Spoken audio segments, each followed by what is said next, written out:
Hi everyone, Milos here, acting president of the Humber College Faculty Union, and this is my rant, or pitch rather, to convince you to vote yes in the upcoming province-wide strike vote. Voting begins December the 9th and continues to 3 p.m. December the 11th. It is an electronic vote being organized by the Ontario Labour Relations Board. You will receive a link to vote via your Humber email. Now, let me just begin by saying that I don't want to go on strike, and I'm willing to bet you don't want to go on strike. So it goes without saying that this vote is not being held because anyone wants to go on strike in December or January. Now, listen, I realize that might sound slightly disingenuous given that a 50+1 yes vote would put a strike legally on the table. However, you got to think about it from this perspective. Our goal is to build solidarity and goodwill amongst all members of this union. So asking you to hit a physical picket line in the dead of winter would not be the best way to achieve that goal, would it now? It is for this reason that all of the messaging from the bargaining team and the locals has talked about escalating forms of job action, beginning, for example, with work to rule, whereby we work by the strict letter of our contracts or our SWIFTs. It would also include things like digital pickets and rotating strikes. All of that would be authorized by a successful strike vote. So please, let us just put to rest this crazy and erroneous idea that the point of this vote is to go on strike anytime soon. So why should you vote yes? I'll give you two reasons. Firstly, a yes vote would get behind the very reasonable demands that are at the heart of our bargaining team's final offer, right? As always, the final offer centers on workload reform, better definitions of counseling work, and most of all, a call to strengthen the partial load registry so that if you have high numbers of service credits, you can be assured of 12 teaching contact hours at one college, as opposed to cobbling together contracts across many colleges. Another reason to vote yes is to send a clear message to the CEC that their aggressive tactics are not cool.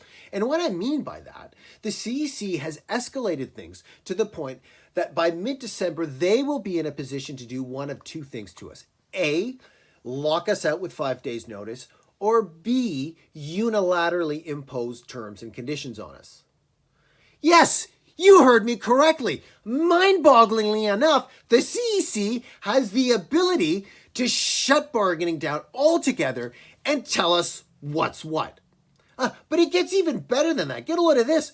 The CEC wouldn't even be obligated to give us their final offer as the terms and conditions. I mean, they could throw whatever they wanted into them, as they did in 2009. So should we be worried about terms and conditions? Well, let's just put it this way.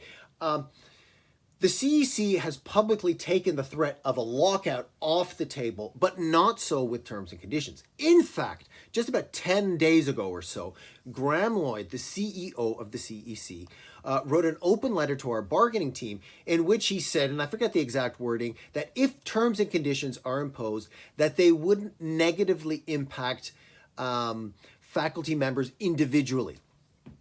Now, honestly, I don't really know what he's talking about, because the whole point of an employer imposing terms and conditions is not only to maintain the status quo, but to degrade the status quo with further concessions.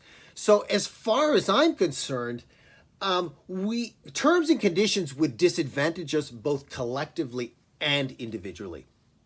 Listen, it comes down to this.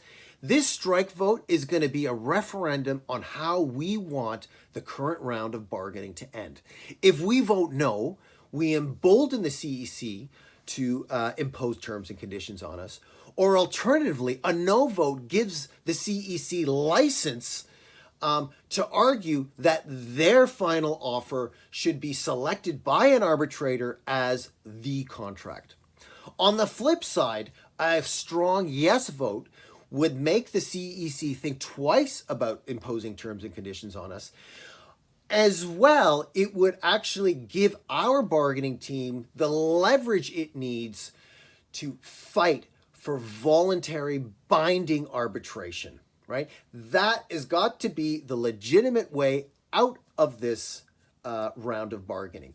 So please, please, please, let us forget the fear of a strike, and instead let us vote what is our collective and individual best interests. Thank you so much for listening to me, and we'll be in touch soon. Bye.